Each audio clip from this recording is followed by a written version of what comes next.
అన్నమయ్య జిల్లా మదనపల్లిలో kidney racket కలకలం రేపింది. విశాఖ నుంచి ఇద్దరు మహిళలను మదనపల్లి తీసుకెళ్లారు కిడ్నాపర్స్. యమున అనే మహిళ మిస్సింగ్ కేసుపై విచారణ చేపట్టడంతో కిడ్నీ రాకెట్ గుట్టురట్టాయింది. మదనపల్లి గ్లోబల్ హాస్పిటల్లో కిడ్నీ రాకెట్ జరిగినట్టుగా గుర్తించారు పోలీసులు. బాధితురాలు యమున భర్త ఇచ్చిన ఫిర్యాదు మేరకు విచారణ చేపట్టిన పోలీసులు సెల్ ఫోన్ సిగ్నల్స్ ఆధారంగా నిందితురాలు పద్మ మొబైల్ ఫోన్ను ట్రాక్ చేసి రాకెట్ను గుర్తించారు.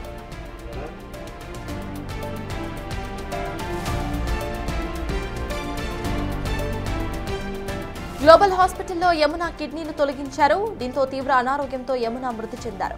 యమునతో పాటు కిడ్నాప్ అయిన మరో మహిళ ఆచూకీ కోసం పోలీసులు గాలిస్తున్నారు.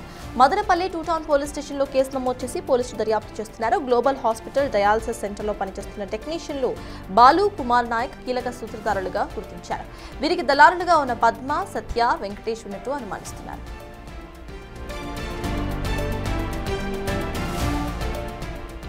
వైజాగ్ కి చెందిన సూరిబాబు భార్య యమున డబ్బు కోసం కిడ్నీ ఇవ్వడానికి మదనపల్లికి వచ్చారు. గ్లోబల్ హాస్పిటల్లో కిడ్నీ తొలగించే ఆపరేషన్ చేస్తుండగా ఆపరేషన్ వికటించి మృతి చెందారు. అయితే భర్త 112కు ఫోన్ చేసి ఫిర్యాదు చేయడంతో మొత్తం వ్యవహారం బయటకొచ్చింది. ప్రభుత్వ హాస్పిటల్లోని డయాలసిస్ సెంటర్లో పనిచేసే టెక్నీషియన్లు కుమార్ నాయక్, బాలు సహాయంతో గ్లోబల్ హాస్పిటల్ వారి కిడ్నీల మార్పిడిని చేస్తున్నారు. డయాలసిస్ కు వచ్చే డబ్బును వారిని గుర్తించి ఇటు వారికి కిడ్నీ మార్పిడి చేయిస్తామని చెప్పి బయట ప్రాంతాల నుంచి కిడ్నీ దాతల పేరుతో అమ్మే వారిని తీసుకొచ్చి ఈ విధంగా చేస్తున్నట్టు సమాచారం. దళారులుగా పద్మ, సత్య, వెంకటేష్లు వ్యవహరించారు. గ్లోబల్ హాస్పిటల్ని ప్రభుత్వ హాస్పిటల్ మాజీ సూపరింటెండెంట్ డాక్టర్ ఆంజనేయులు కుటుంబ సభ్యులు నడిపిస్తున్నారు.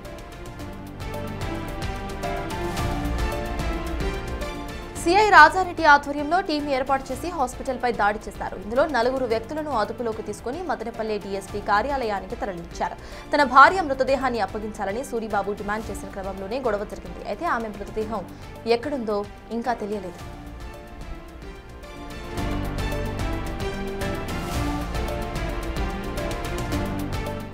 ఇప్పటికే కిడ్నీ రాకెట్ కు సంబంధించిన అప్డేట్స్ మా ప్రతినిధి దామోదర్ అందిస్తారు. దామోదర్, చెప్పండి, ఇప్పటికైనా వాళ్ళ ఆవిడ యమున బాడీ తన భర్తకు అప్పగించారా? అండ్ ఈ కేసుకు సంబంధించి పోలీసులు అసలు ఎటువంటి డీటెయిల్స్ ఇస్తున్నారు? సర్తాజ్ అన్నమయ్య జిల్లా మదనపల్లిలో నిన్న కిడ్నీ రాకెట్ వ్యవహారం బయటపడింది.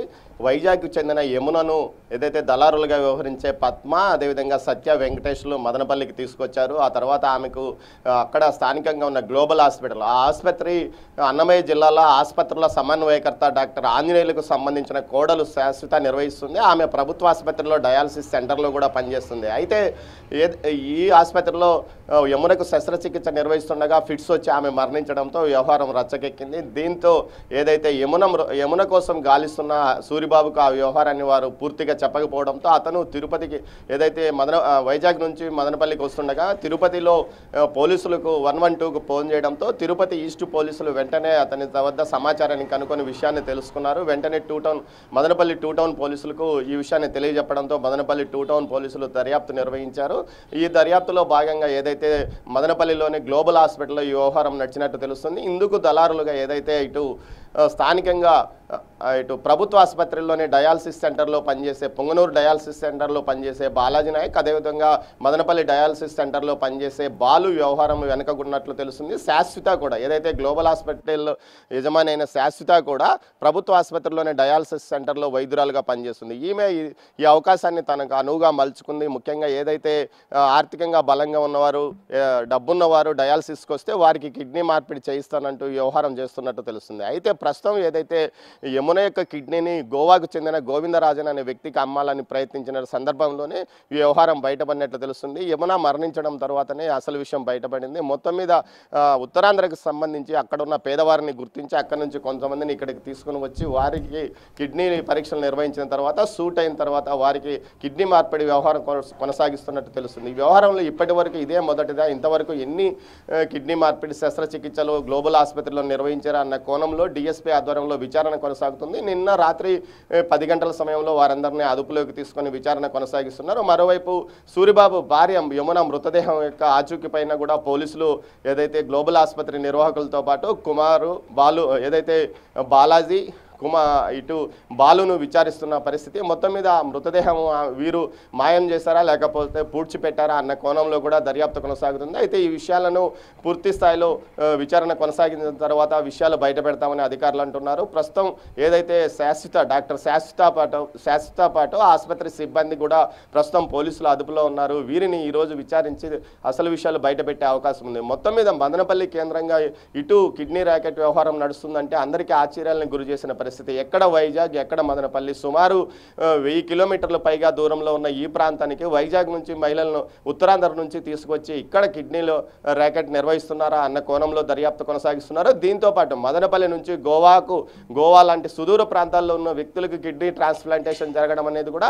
ఆశ్చర్యకరమైన విషయం. మొత్తం మీద వ్యవహారానికి సంబంధించి అసలు ఈ వ్యవహారం ఎంతకాలం కొనసాగుతుంది, ముఖ్యంగా ఏదైతే అన్నమయ్య జిల్లాలకు సంబంధించిన DCH ఆంజనేయులకు సంబంధించిన ఆసుపత్రిలోనే ఈ వ్యవహారం నడుస్తుంటే జిల్లా యంత్రాంగం ఏమన్నా చోద్యం చూస్తుందా అన్న కోణంలో కూడా ఉంది. దీనికి సంబంధించి మొత్తం వ్యవహారాలు తన ముందు పెట్టాలని SP ధీరజ్ కూనెల్లి కూడా అధికారులను ఆదేశించారు. ఏదైతే SBతో పాటు ఇంటెలిజెన్స్ వర్గాలతో కూడా ఆయన మాట్లాడి అసలు ఎప్పటి నుంచి జరుగుతుంది, ఈ గ్లోబల్ ఆసుపత్రి ఎప్పుడు ప్రారంభమైంది, దాని నిర్వహణ వరకు ఆంజనేయుల పాత్ర ఏమిటి అన్న కోణంలో కూడా దర్యాప్తు చేయమని ఆదేశాలు జారీ చేసినట్టు తెలుస్తుంది. మొత్తం మీద సమగ్రంగా దీనిపైన దర్యాప్తు కొనసాగిస్తున్నారు.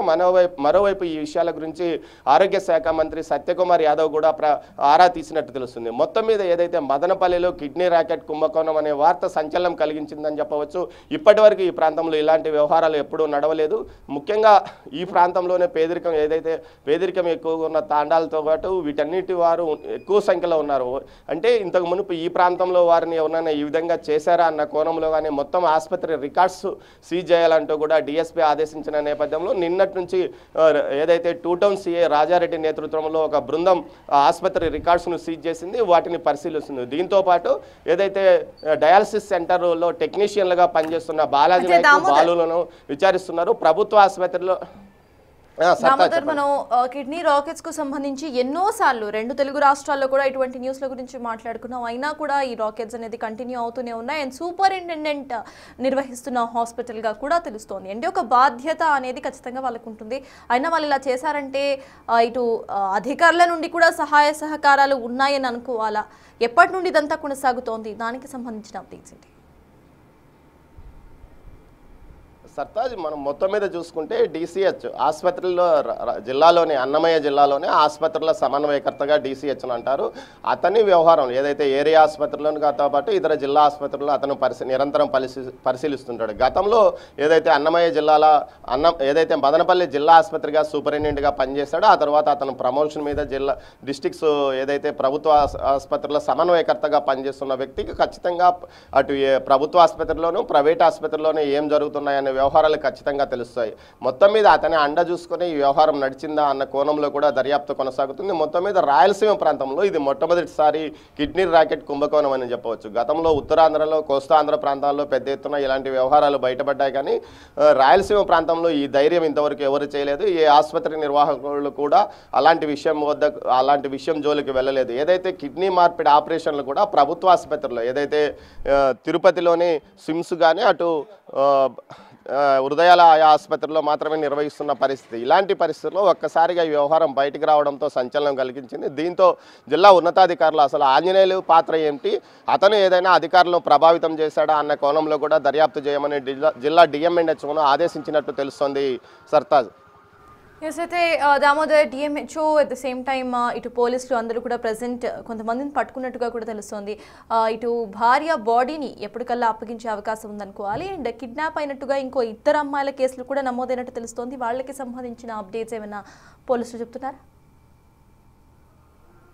మొదట్లో ఈ విషయంలో ఏదైతే పద్మ సత్య దళారులుగా వ్యవహరించిన వారు కూడా కిడ్నాప్ అయినట్లు సూరిబాబు తిరుపతిలోని పోలీసులకు చెప్పాడు. అది కొంత సమాచారం లోపం. కానీ ఏదైతే సత్య పద్మ కూడా నేరుగా ఏదైతే యమునను వైజాగ్లోని మధురవాడ ప్రాంతం నుంచి తీసుకొచ్చారు. ఆ అమ్మాయిని వీరు భర్తకు తెలియకుండా యమునను తీసుకొచ్చారు. 8 లక్షలకు కిడ్నీ బేరం ఆడినట్టు తెలుస్తుంది. ఈ కిడ్నీని మదనపల్లిలోని గ్లోబల్ ఆసుపత్రిలో ట్రాన్స్ప్లాంటేషన్ గోవిందరాజన్ అనే ఏదైతే గోవాకి చెందిన వ్యక్తికి ఏర్పాటు చేయడానికి అన్ని ఏర్పాట్లు చేశారు. ఏదైతే ఆపరేషన్ సమయంలో వికటించడము, ఆమె మరణించడం జరిగింది. ఆ తర్వాత ఆమె మృతదేహాన్ని మాయం చేశారు. ఆ మృతదేహం విషయంలోనే గొడవ బయటపడింది. మొత్తం మీద కిడ్నాప్ కాదు, ఇది ఆమెను భర్తకు తెలియకుండా తీసుకురావడంతోనే ఈ వ్యవహారం నడిచింది. ప్రస్తుతం సిసిఎస్లో పోలీసుల వద్ద ఇతను సూరిబాబు ఉన్నాడు. అతన్ని మాట్లాడడానికి ప్రయత్నిస్తే పూర్తి సమాచారం తాము అందరికీ తెలియజేస్తామని పోలీసులు చెప్తున్నారు. సర్తాజ్. Thank you Damodar. మొత్తానికి ఈ కేసుకు సంబంధించి ఇప్పటికే విచారణ కొనసాగుతోంది. కిడ్నీ రాకెట్ కేసులో ప్రెసెంట్ ఇది 2 తెలుగు రాష్ట్రాలని కూడా హడలిస్తున్నాయి. అయితే ఈసారి డైరెక్ట్గా మాజీ సూపరింటెండెంట్ నిర్వహిస్తున్న ఒక హాస్పిటల్లోనే ఇటువంటి రాకెట్ ఉండటం కలకలం రేపింది. దీనికి సంబంధించి పోలీసులు ప్రెసెంట్ విచారణను కొనసాగిస్తున్నారు.